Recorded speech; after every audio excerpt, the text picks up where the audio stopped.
These are some shots of me giving my immediate opinion of KTM's new 1290 Super Duke R Evo.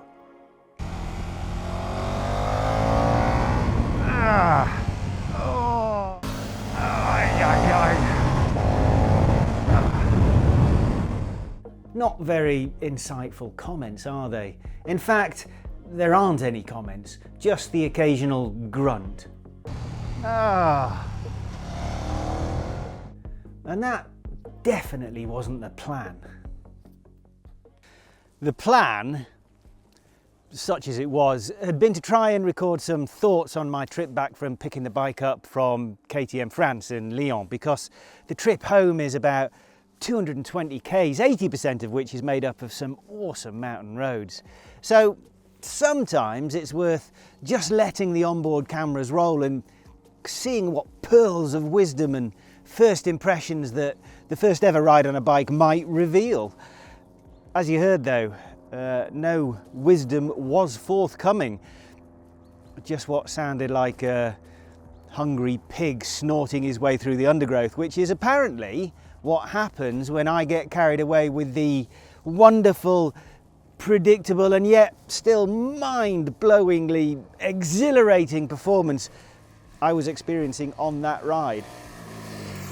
In retrospect, it was a bit of an overambitious idea because I somehow forgot quite how massively fast this bike is, yet also at the same time how well behaved and how relatively easy it is to access that monstrous performance. And so when you're doing such challenging speeds on demanding mountain roads, it's impossible, at least for me, to have enough brain capacity left to form any kind of coherent sentences. And so I've turned the cameras off for the past couple of days and just ridden the bike, made some notes the good old-fashioned way with pen and paper, and taken the time to try and get my head around what is a simply awe-inspiring road bike.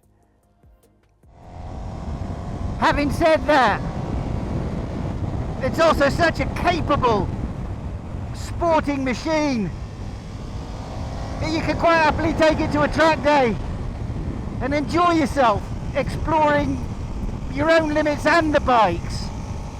And to be honest, in the process I think you would be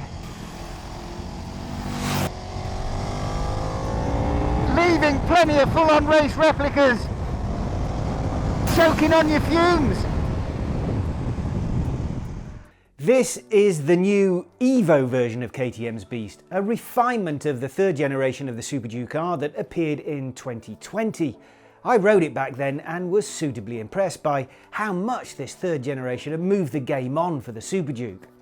Yes, it was still a beast because a 180 horsepower V-twin is never going to be anything other than a synapse-frying experience. But the major revelation of the new generation package was the feeling that it had finally grown up and found a way to deliver its thrills with a handling package that was much easier to exploit and with an engine that felt smooth and sophisticated rather than brutish and crude. Well, that refinement has been upped once more with this Evo version and the addition of semi-active suspension and some fancy electronics that go with it. Oh, and there's a quick action throttle now that has a bit of a shorter throw on it, so less twist to get to full throttle. I don't remember ever thinking that I needed a quicker acting throttle response on a Super Duke R, but you know, if KTM thinks it's worth having, we'll give it a go. But it's the sort of upgrade that'll actually make much more sense in a track setting, I think. On the face of it then, there's not so much difference between this Evo edition and the standard 1290 Super Duke R and its traditional suspension setup that is still available and will obviously cost you less. Can you tell that this is an Evo at a glance? Ultimately, no. If you want people to notice immediately that you've spent the extra for the Evo, then you're probably going to have to invest in some decals. Electronic adaptive suspension aside, what you have here is a naked sport bike with a 1.3 litre V-twin that produces 180 horsepower and 140 Newton meters of torque. This genuine legend of an engine is housed in a steel trellis frame to which is bolted the new suspension. In terms of electronics, there's a lot, much of it seen before, apart obviously from those modes and adjustments that deal with the WP Apex semi-active upside down fork and the rear shock that works via a very lovely single side swing arm. The result, not surprisingly I suppose, is that you have a bike that feels pretty much like it always did at sort of normal trundling around speed. It's only when you really start upping the ante a bit and maybe you've got some roads that are throwing a good few bumps into the mix that you can start to notice the improvement from the suspension, especially when it's in this auto mode and is adapting to the different stresses on it, whether that be the road or the way you ride it, how firm and brutal you are with your inputs. And upping the ante is very, very easily done on a Super Duke. It's not new, and I've experienced it before on multiple occasions, but you'd have to be a brain-dead zombie not to twist the throttle on this thing and immediately feel like you've discovered a new and slightly disturbing method of time travel. Yeah, it doesn't take too long if you start attacking a road with everything that the KTM's got. It's just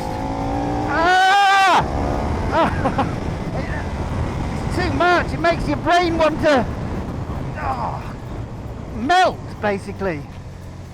Yeah, the world definitely gets too small, and to stop your brain from melting from the overload,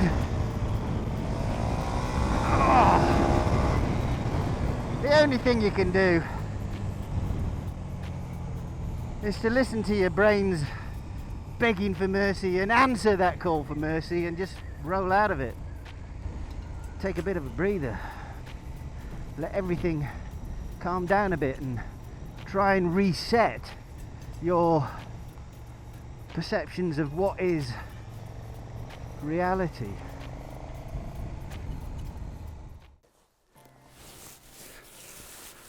Whew. Take a breather. Give your brain a chance to catch up. I used to be a Mad World Superbike fan, still am actually, but especially back in the days of Foggy, Kaczynski, Slight and all the others. Great close racing with the bikes really moving about, squirming and wriggling on the power and under braking. This naked bike, in road trim, is more powerful, faster than those things. Yes, it's got much more capacity, but it's street legal and it's naked and you can take a passenger. Put Foggy on one of these on a set of slicks and I'm pretty sure he'd set faster lap times than he did on his first championship winning bike.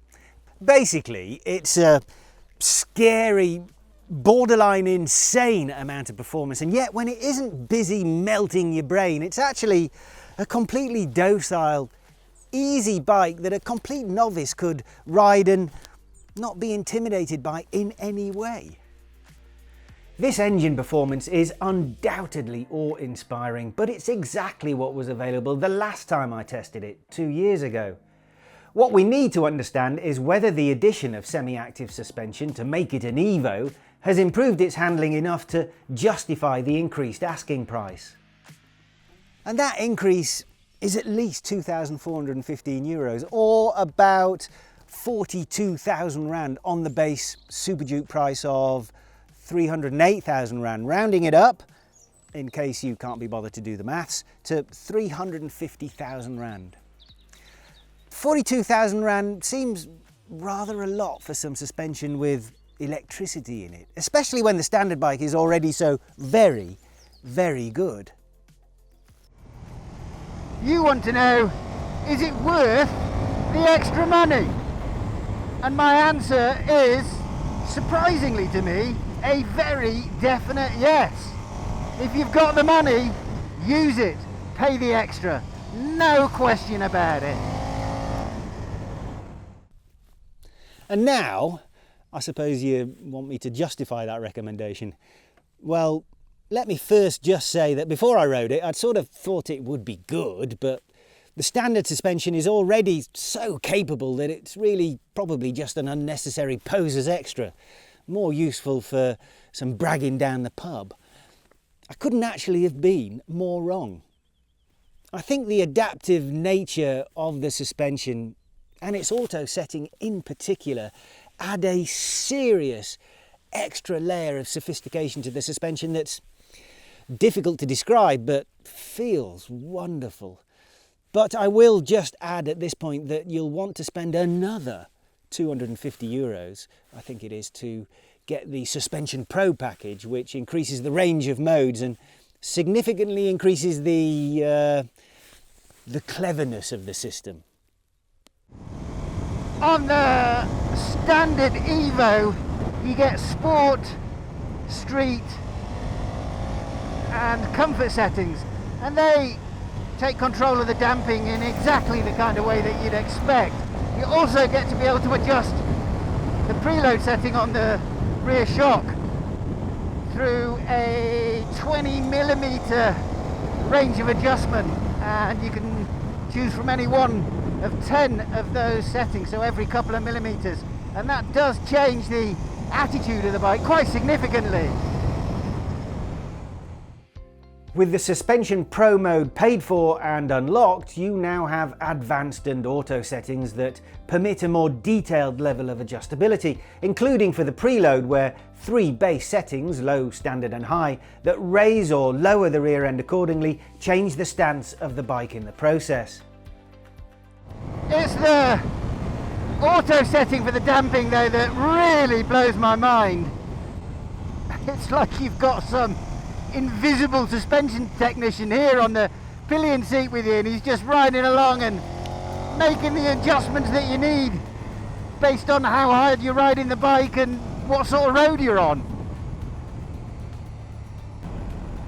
One moment you've got a bike that feels like it's in comfort mode because it's flowing roads and you're riding gently and everything's smooth and wonderful. So the ride quality is just really flowing and soft, and then all of a sudden you see through the corners, you open up, give it some throttle, and then, sorry, shouldn't have sworn there, nearly overcooked that, but immediately the bike just firms up, gets all taut, ready to deal with hard throttle, quick changes of direction. Yeah, it's very clever the way it suddenly adapts to the mood you're in. Fantastic. So intuitive about the way it feels and swaps from one of its characters to another. And not at all gimmicky. It doesn't get in the way, and this is the secret, it doesn't get in the way of you having a good old sport ride. It doesn't seem to interfere in the connection between you and the bike and the road. And that's the most important thing. In the past, these systems did feel like there was an extra layer of something or other between you and you feeling what the road was doing, and yeah, with this latest WP system, that simply is not the case. I'll go a bit more into the detail of what the other options are available with the Suspension Pro package, including the ability to have an anti-dive feature, and I'll also touch on a new selling feature that is bound to exacerbate the already contentious reputation KTM has regarding its extras in an extended chat that you can find on YouTube. If you're already watching on YouTube, just hang around for a little bit, we're almost there. The Evo then has been quite a big surprise for me because I really wasn't expecting the adaptive suspension to have such a striking and immediately impressive impact on the Super Duke.